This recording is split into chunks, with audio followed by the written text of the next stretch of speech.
12th Biozoology, Chapter 6 Evolution.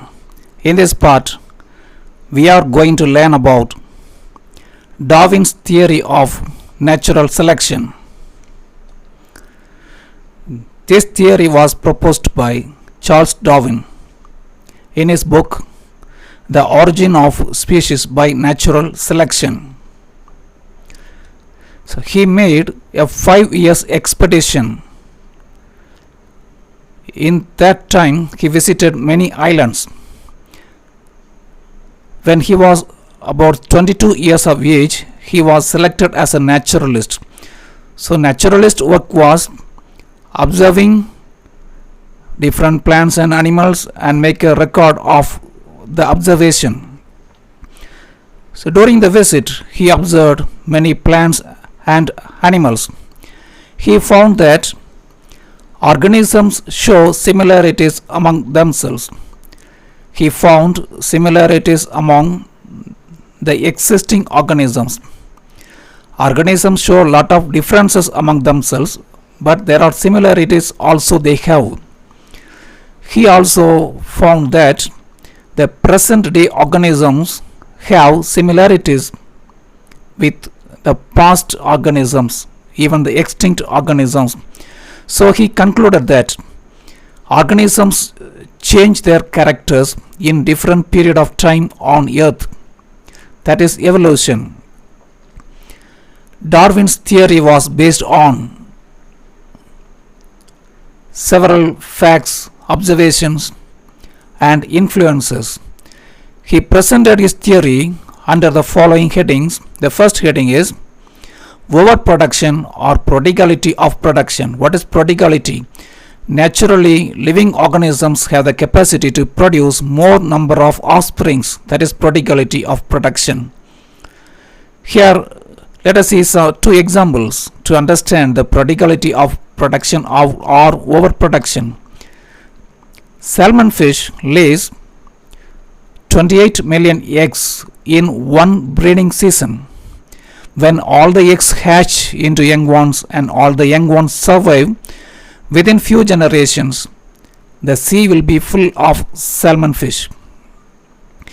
What is the slowest breeder? Elephant is the slowest breeder. It starts breeding at the age of 20 and it can breed up to 90 years of age. In lifetime, an elephant gives birth to only 6 young ones. So it is the slowest breeder. Even the slowest elephant can produce 6 million descendants in a duration of 750 years. So these two examples indicate the natural capacity of living organisms to produce more number of offspring. Organisms produce more number of offspring, but there is no corresponding increase in the food production. That results in struggle. Increase in the population takes place on one side. On the another side, there is no increase in food production. So the organisms struggle for living. In his book, he used the word struggle for living or struggle for life in 40 places. Organisms struggle for food, space, shelter. That results in competition. He explained 3 kinds of struggle. Intraspecific struggle, that is competition among the individuals of the same species. The struggle will be severe when all depend on the same source of food and the short supply of food. The struggle between 2 different species is interspecific struggle. Organisms also struggle with the environment. To cope with the changing environment, they struggle.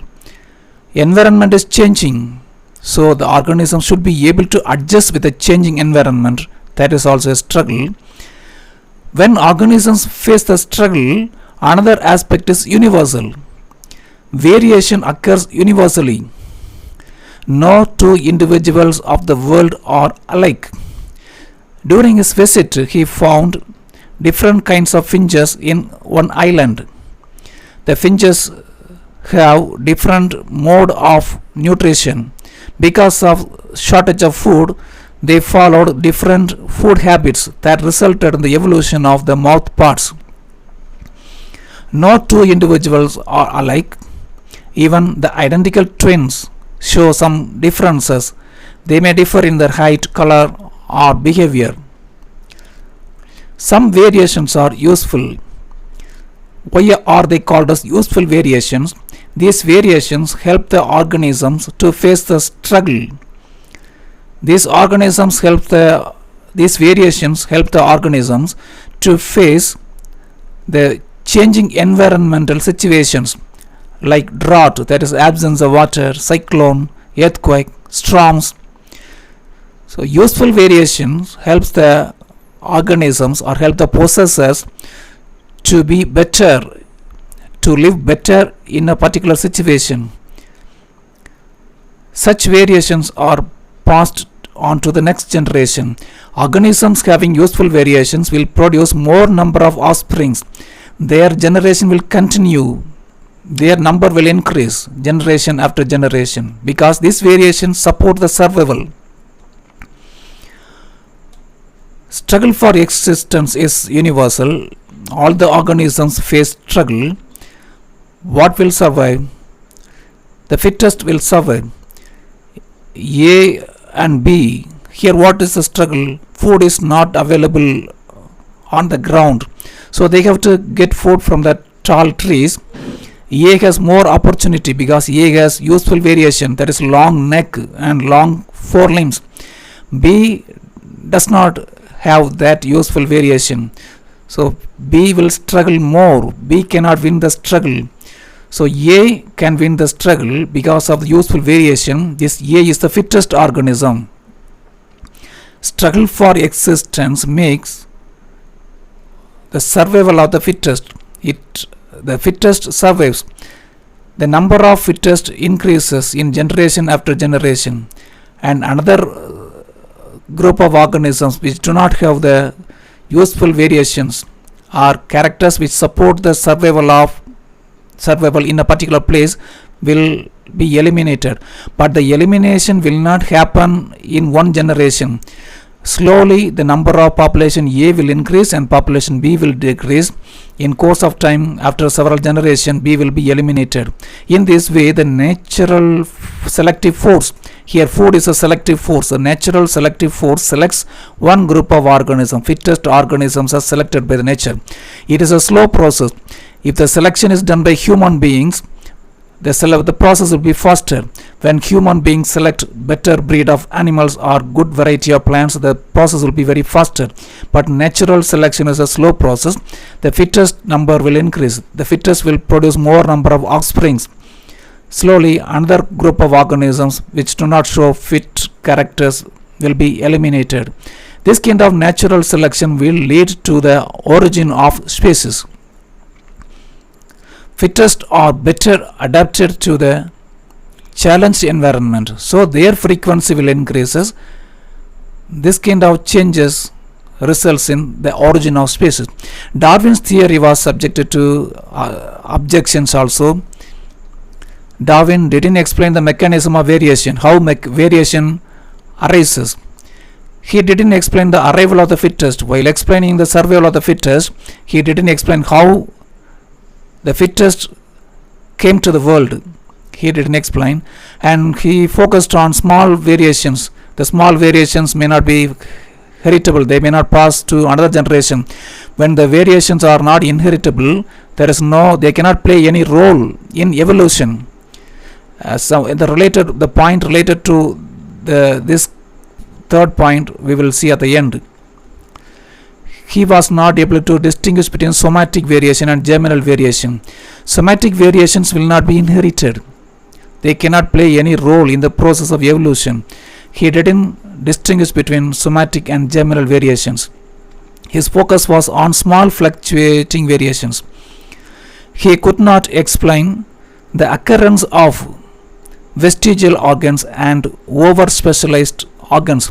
Vestigial organs are functioning in their ancestors, but advanced organisms, they are non-functioning and they are smaller. And he didn't explain over specialized organs. Example, Antlers of Irish deer. Irish deer, they are extinct organisms. Their antlers are larger in size. He didn't explain about the larger size over specialized organs. And woolly mammoth, the fossil of woolly mammoth was obtained in the frozen coast of Siberia. It had large tusk. He didn't explain anything about this over specialized structures, so that was objected by people. So in this part we discussed about Darwin's various aspects of Darwin's theory, and his theory explains overpopulation. Overpopulation leads to struggle for existence. In that struggle, organisms having useful variations will win. They are the fittest. The fittest will be selected by the nature. This kind of natural selection will lead to origin of species.